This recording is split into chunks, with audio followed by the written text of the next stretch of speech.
সুকুমার রায়ের গল্প দৃঘাংচু আপনাদের কাছে পরিবেশন করছি, শুনতে থাকুন। এক ছিল রাজা। রাজা একদিন সভায় বসেছেন। চারিদিকে তার পাত্র মিত্র আমির ওমরা সিপাই শাস্ত্রী গিজগিজ করছে। এমন সময় কোথা থেকে একটা দাঁড় কাক উড়ে এসে সিংহাসনের ডান দিকে উঁচু থামের উপর বসে ঘাড় নিচু করে চারদিক তাকিয়ে অত্যন্ত গম্ভীর গলায় বলল, ক। কথা নেই বার্তা নেই, হঠাৎ এরকম গম্ভীর শব্দ। সভাসুদ্ধ সকলের চোখ একসঙ্গে গোল হয়ে উঠল। সকলে একেবারে একসঙ্গে হাঁ করে রইল। মন্ত্রী একতারা কাগজ নিয়ে কি যেন বোঝাতে যাচ্ছিলেন। হঠাৎ বক্তৃতার খেই হারিয়ে তিনি বোকার মতো তাকিয়ে রইলেন। দরজার কাছে একটা ছেলে বসেছিল, সে হঠাৎ ভ্যাঁ করে কেঁদে উঠল। যে লোকটা চামর দোলাচ্ছিল, চামরটা তার হাত থেকে ঠাঁই করে রাজার মাথার উপর পড়ে গেল। রাজামশাইয়ের চোখ ঘুমে ঢুলে এসেছিল। তিনি হঠাৎ জেগে উঠেই বললেন, জল্লাদ ডাকো। বলতেই জল্লাদ এসে হাজির। রাজামশাই বললেন, মাথা কেটে ফেলো। সর্বনাশ! কার মাথা কাটতে বলে? সকলে ভয়ে ভয়ে নিজের নিজের মাথায় হাত বুলোতে লাগলো। রাজামশাই খানিকক্ষণ ঝিমিয়ে আবার তাকিয়ে বললেন, কই মাথা কই? জল্লাদ বেচারা হাত জোর করে বলল, আজ্ঞে মহারাজ, কার মাথা?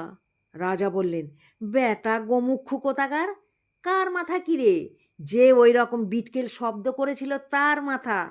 শুনে সভা শুদ্ধ। সকলে হাঁপ ছেড়ে এমন ভয়ানক নিঃশ্বাস ফেলল যে কাকটা হঠাৎ ধরপড় করে সেখান থেকে উড়ে পালালো। তখন মন্ত্রীমশাই রাজাকে বুঝিয়ে বললেন যে ওই কাকটাই ওরকম আওয়াজ করেছিল। তখন রাজামশাই বললেন, ডাকো পণ্ডিত সভার যত পণ্ডিত সবাইকে। হুকুম হওয়া মাত্র 5 মিনিটের মধ্যে রাজ্যের যত পণ্ডিত সব সভায় এসে হাজির। তখন রাজামশাই পণ্ডিতদের জিজ্ঞাসা করলেন, এই যে একটা কাক এসে আমার সভার মধ্যে আওয়াজ করে গোল বাঁধিয়ে গেল, এর কারণ কিছু বলতে পারো? কাক আওয়াজ করলো, তার আবার কারণ কি? পণ্ডিতরা সকলে মুখ চাওয়াচাই করতে লাগলেন। একজন ছোকরা মতো পণ্ডিত খানিকক্ষণ কাঁচুমুচু করে জবাব দিল, আজ্ঞে বোধহয় তার খিদে পেয়েছিল। রাজামশাই বললেন, তোমার যেমন বুদ্ধি, খিদে পেয়েছিল তা সবার মধ্যে আসতে যাবে কেন? এখানে কি মুড়ি মুড়কি বিক্রি হয়? মন্ত্রী, ওকে বিদেয় করে দাও। সকলে মহাতম্বি করে বললে, হ্যাঁ হ্যাঁ, ঠিক ঠিক, ওকে বিদেয় করুন। আর একজন পণ্ডিত বললেন, মহারাজ, কার্য থাকলেই তার কারণ আছে। বৃষ্টি হলেই বুঝবে মেঘ আছে, আলো দেখলেই বুঝবে প্রদীপ আছে। সুতরাং বায়সপক্ষীর কণ্ঠ নির্গত এই অপরূপ ধ্বনিরূপ কার্যের নিশ্চয়ই কোনো কারণ থাকবে, এতে আশ্চর্য কি? রাজা বললেন, আশ্চর্য এই যে তোমার মতো মোটা বুদ্ধির লোকেও এই রকম আবল তাবল বকে মোটা মোটা মাইনে পাও। মন্ত্রী, আজ থেকে এর মাইনে বন্ধ করো। অমনি সকলে হাঁ হাঁ করে উঠলেন, মাইনে বন্ধ করো। 2 পণ্ডিতের এরকম দুর্দশা দেখে সবাই কেমন ঘাবড়ে গেল। মিনিটের পর মিনিট যায়, কেউ আর কথা কয় না। তখন রাজা দস্তুর মতো খেপে গেলেন। তিনি হুকুম দিলেন, এর জবাব না পাওয়া পর্যন্ত কেউ যেন সভা ছেড়ে না ওঠে। রাজার হুকুম। সকলে আড়ষ্ট হয়ে বসে রইল। ভাবতে ভাবতে কেউ কেউ ঘেমে ঝোল হয়ে উঠল। চুলকিয়ে কারো কারোর মাথায় টাক পড়ে গেল। বসে বসে সকলের খিদে বাড়তে লাগলো। রাজামশাইয়ের খিদেও নেই, বিশ্রামও নেই, তিনি বসে বসে ঝিমুতে লাগলেন। সকলে হতাশ হয়ে এসেছে, আর মনে মনে পণ্ডিতদের মূর্খ, অপদার্থ, নিষ্কর্মা বলে গাল দিচ্ছে। এমন সময় রোগা শুঁটকো মতো একজন লোক হঠাৎ বিকট চিৎকার করে সভার মাঝখানে পড়ে গেল। রাজা, মন্ত্রী, পাত্র, মিত্র, উজির, নাজির সবাই ব্যস্ত হয়ে বললেন, কি হলো কি হলো? তখন অনেক জলের ছিটা, পাখার বাতাস আর বলা কওয়ার পর লোকটা কাঁপতে কাঁপতে উঠে বলল, মহারাজ, সেটা কি দাঁড় কাক ছিল? সকলে বলল, হ্যাঁ হ্যাঁ হ্যাঁ, কেন বলো দেখি। লোকটা আবার বলল, মহারাজ, সে কি ওই মাথার উপর দক্ষিণ দিকে মুখ করে বসেছিল, আর মাথা নিচু করেছিল, আর চোখ পাকিয়েছিল, আর ক করে শব্দ করেছিল। সকলে ভয়ানক ব্যস্ত হয়ে বললে, হ্যাঁ হ্যাঁ, ঠিক ওই রকমই হয়েছিল। তাই শুনে লোকটা আবার ভেউ ভেউ করে কাঁদতে লাগলো আর বলতে লাগলো, হায় হায়, সেই সময় কেউ আমার খবর দিলে না কেন? রাজা বললেন, তাই তো, একে তোমরা তখন খবর দাওনি কেন? লোকটাকে কেউ চেনেই না। তবু সে কথা বলতে কারো সাহস হলো না। সবাই বলল, হ্যাঁ, ওকে একটা খবর দেওয়া উচিত ছিল। যদিও কেন তাকে খবর দেবে আর কি খবর দেবে এ কথা কেউ বুঝতে পারল না। লোকটা খুব খানিকটা কেঁদে তারপর মুখ বিকৃত করলে, দৃঘাংচু। সে আবার কি? সবাই ভাবল লোকটা ক্ষেপে গেছে। মন্ত্রী বললেন, দীঘাংচু কি হে? লোকটা বলল, দীঘাংচু নয়, দৃঘাংচু। কেউ কিছু বুঝতে পারল না। তবু সবাই মাথা নেড়ে বলল, ও। তখন রাজামশাই জিজ্ঞাসা করলেন, সে কি রকম হে?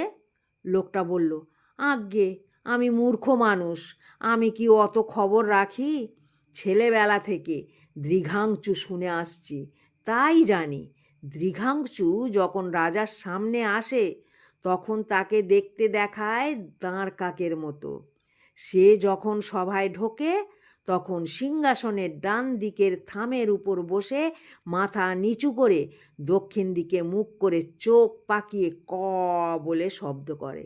আমি তো আর কিছু জানি না, তবে পণ্ডিতেরা যদি জানেন। পণ্ডিতেরা তাড়াতাড়ি ব্যস্ত হয়ে বললেন, না না, ওর সম্বন্ধে আর কিছু জানা যায়নি। রাজা বললেন, তোমায় খবর দেয়নি বলে কাঁদছিলে, তুমি থাকলে করতে কি? লোকটা বলল, মহারাজ, সে কথা বললে লোকে যদি বিশ্বাস না করে, তাই বলতে সাহস হয় না। রাজা বললেন, যে বিশ্বাস করবে না তার মাথা কাটা যাবে, তুমি নির্ভয়ে বলে ফেলো। সভাসুদ্ধ লোক তাতে হাঁ হাঁ করে সায় দিয়ে উঠল। লোকটা তখন বলল, মহারাজ, আমি একটা মন্ত্র জানি। আমি যুগ জন্ম ধরে বসে আছি, দৃঘাংচুর দেখা পেলে সেই মন্ত্র যদি তাকে বলতে পারতাম, তাহলে কী যে আশ্চর্য কাণ্ড হতো তা কেউ জানে না, কারণ তার কথা কোনো বইয়ে লেখেনি। হায় রে হায়, এমন সুযোগ আর কি পাবো? রাজা বললেন, মন্ত্রটা আমায় বলো তো। লোকটা বলল, সর্বনাশ, সে মন্ত্র দৃঘাংচুর সামনে ছাড়া কারোর কাছে উচ্চারণ করতে নেই। আমি একটা কাগজে লিখে দিচ্ছি, আপনি 2 দিন উপোস করে 3 দিনের দিন সকালে উঠে সেটা পড়ে দেখবেন। আপনার সামনে দাঁড় কাক দেখলে তাকে আপনি মন্ত্র শোনাতে পারেন, কিন্তু খবরদার আর কেউ যেন তা না শোনে, কারণ দাঁড় কাক যদি দৃঘাংচু না হয় আর তাকে মন্ত্র বলতে গিয়ে অন্য লোকে শুনে ফেলে, তাহলেই সর্বনাশ। তখন সভা ভঙ্গ হলো। সবার সকলে এতক্ষণ হাঁ করে শুনছিল, তারা হাঁপ ছেড়ে বাঁচল। সকলে দৃঘাংচুর কথা, মন্ত্রের কথা আর আশ্চর্য ফল পাওয়ার কথা বলা বলি করতে করতে বাড়ি চলে গেল। তারপর রাজা 2 দিন উপোস করে 3 দিনের দিন সকালবেলা সেই লোকটার লেখা কাগজখানা খুলে পড়লেন। তাতে লেখা আছে, হলদে সবুজ ওরাং ওটাং ইটপাটকেল চিৎপটাং, মুশকিলাসান উড়ে মালি, ধর্মতলা কর্মখালি। রাজামশাই গম্ভীরভাবে এটা মুখস্থ করে নিলেন। তারপর তিনি দাঁড় কাক দেখলেই লোকজন সব তাড়িয়ে তাকে মন্ত্র শোনাতেন আর চেয়ে দেখতেন কোনো রকম আশ্চর্য কিছু হয় কি না। কিন্তু আজ পর্যন্ত তিনি দৃঘাংচুর কোনো সন্ধান পাননি।